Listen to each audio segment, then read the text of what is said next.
মধ্য মহেশ্বর, পঞ্চকেদারের দ্বিতীয়তম কেদার, আর আমাদের এবারের গন্তব্য। পৌরাণিক কাহিনী অনুযায়ী যখন পঞ্চপাণ্ডব ও মহাদেবের মধ্যে লুকাচুরি খেলা চলছিল, তখন মহিষরূপী দেবাদিদেব ধরা পড়ে যায় ভীমের নজরে। তার হাতে সেই মহিষের পিছন দিকটা থেকে যায়, যা কিনা পরবর্তীতে কেদারের 5 অংশে পাথর হিসাবে পরিস্ফুট হয়,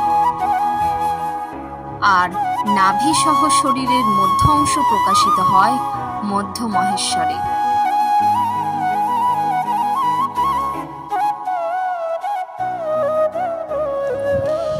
মধ্য মহেশ্বর যাওয়ার জন্য আমরা হরিদ্বার থেকে রাশি চলে এসেছিলাম। প্রথমে বাসে করে রুদ্রপ্রয়াগ অবধি আসতে হবে, জনপ্রতি 340 টাকা ভাড়া। সেখান থেকে সকাল 11:30-12টায় একটাই বাস ছাড়ে রাশির উদ্দেশ্যে, জনপ্রতি 150 টাকা। রাশি থেকে 1 কিলোমিটার দূরে আছে আকতলি ধার, যেখান থেকে এই ট্রেক শুরু হয়।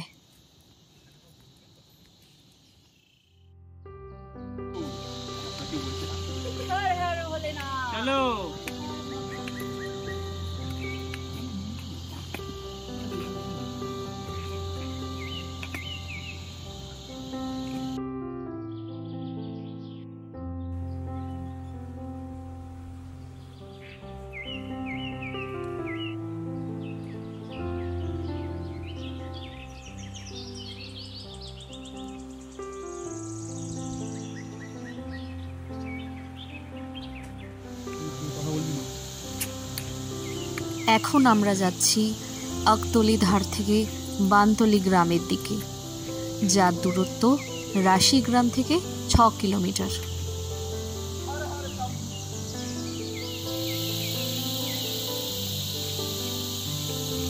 কখনো কখনো পাকদণ্ডী চড়াই পথ, আবার কখনো গভীর জঙ্গলের মধ্যে দিয়ে আমরা হেঁটে চলেছি।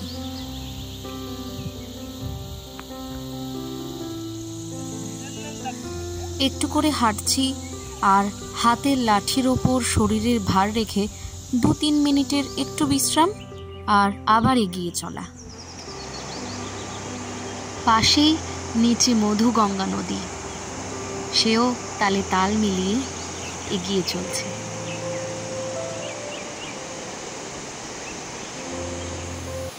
এটা এই ট্রেকের প্রথম ওয়াটারফল, যার নাম ভীমসি ওয়াটারফল। আকতলি ধারের পরে 4 কিলোমিটার দূরে এবার আমরা এসেছি দেবী ধার নামে একটি জায়গায়। এখান থেকে 1 কিলোমিটারের একটি ট্রেক দেখা যাচ্ছিল, যেটা একটু নিচের দিকে যাওয়ার মতো।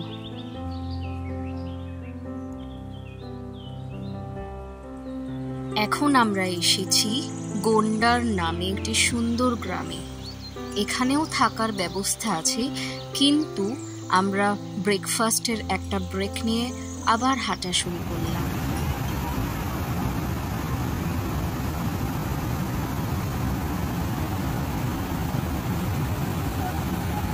লোয়ার বানতলি থেকে এই নদীটা পার করে আমাদের এবার ওপারে যেতে হবে। তাই এই মোরখান্ডা নদীর উপরে কাঠের সেতু মতো বানানো হয়েছিল। এই জায়গায় 2 নদীর মিলনস্থল লক্ষ্য করা যায়। এরপর থেকেই মধুগঙ্গা নামে এটি বয়ে চলেছে। লোয়ার বানতলি থেকে আধা কিলোমিটার পর আসে আপার বানতলি। এখানেও থাকার ব্যবস্থা আছে। এবার পরের গ্রামটা হচ্ছে খাডরা গ্রাম, যা বানতলি থেকে 2 কিলোমিটার দূরে আছে। এই রাস্তাটা অনেকটাই চড়াই ছিল। খাডরায় 2টো হোমস্টে আছে, যেখানে থাকা ও খাবার ব্যবস্থাও আছে। খাডরা থেকে 7 কিলোমিটার দূরে ছিল মধ্য মহেশ্বর, কিন্তু আজ আমাদের গন্তব্য নানু অবধি।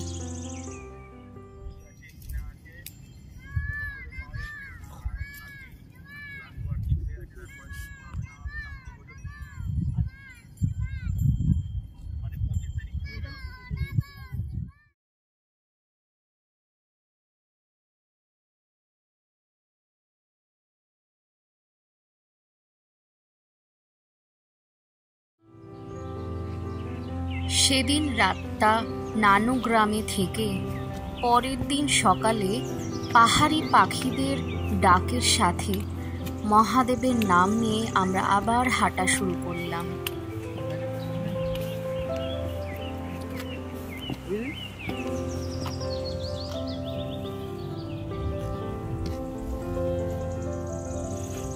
পাহাড়ের উপর বরফের স্তর আর মাথার ওপর সূর্যি মামা, এরাই ছিল এখন আমাদের চলার সাথী।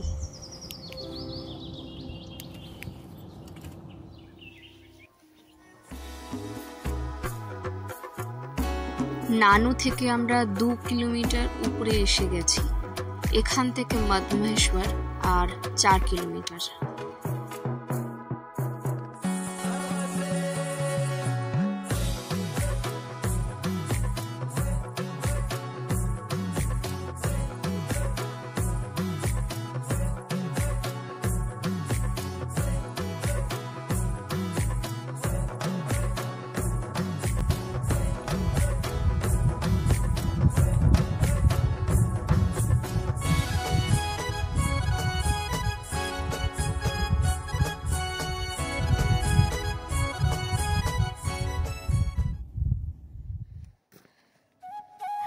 এখন আমরা প্রায় পৌঁছেই গেছি। মন্দিরের 200 মিটার আগে কিছু থাকার জায়গা আমরা দেখতে পাই।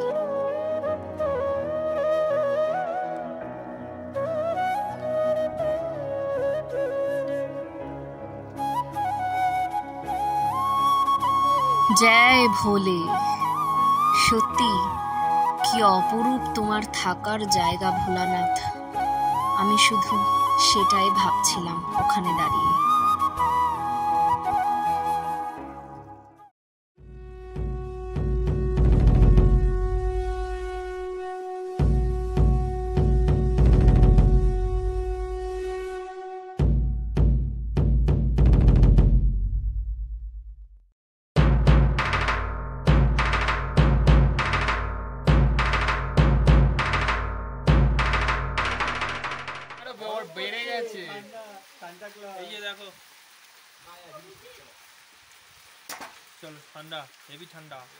হ্যাঁ হ্যাঁ, ঠিকই ভাবছেন।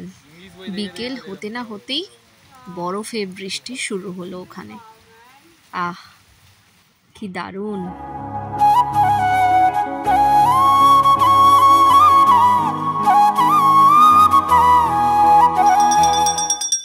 ঘড়িতে তখন 5:15। আগে ভৈরবী বাবার পুজো হচ্ছে, তারপর মেন মন্দিরে পুজো হবে। আমরা ঠিক কতটা উপরে ভৈরবী মামার মন্দিরে ছিলাম আপনারাই দেখে নিন।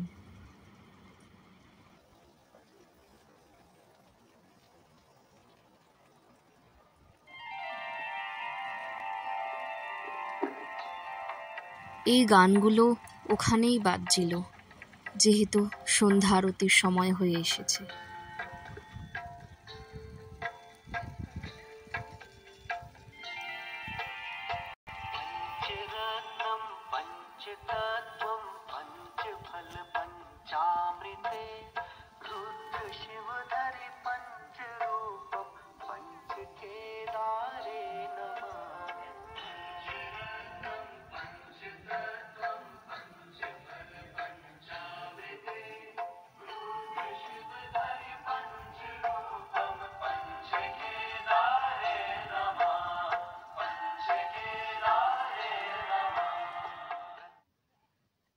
কাল ভোলানাথের সন্ধ্যা আরতির দর্শন করে রাত্রিটা ঠান্ডায় একটু কাবু হয়ে ঘুমিয়ে পড়েছিলাম। এখন আছি আমরা মদমহেশ্বর থেকে 2 কিলোমিটার ট্রেক করে উঠে বুড়া মদমহেশ্বর।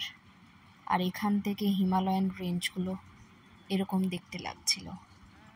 ভোর 4:30 উঠে এখানে চলে এসেছিলাম সূর্যোদয় দেখার উদ্দেশ্যে। কি অপরূপ সৌন্দর্য এখানের, মনটা পুরো জুড়িয়ে যায়।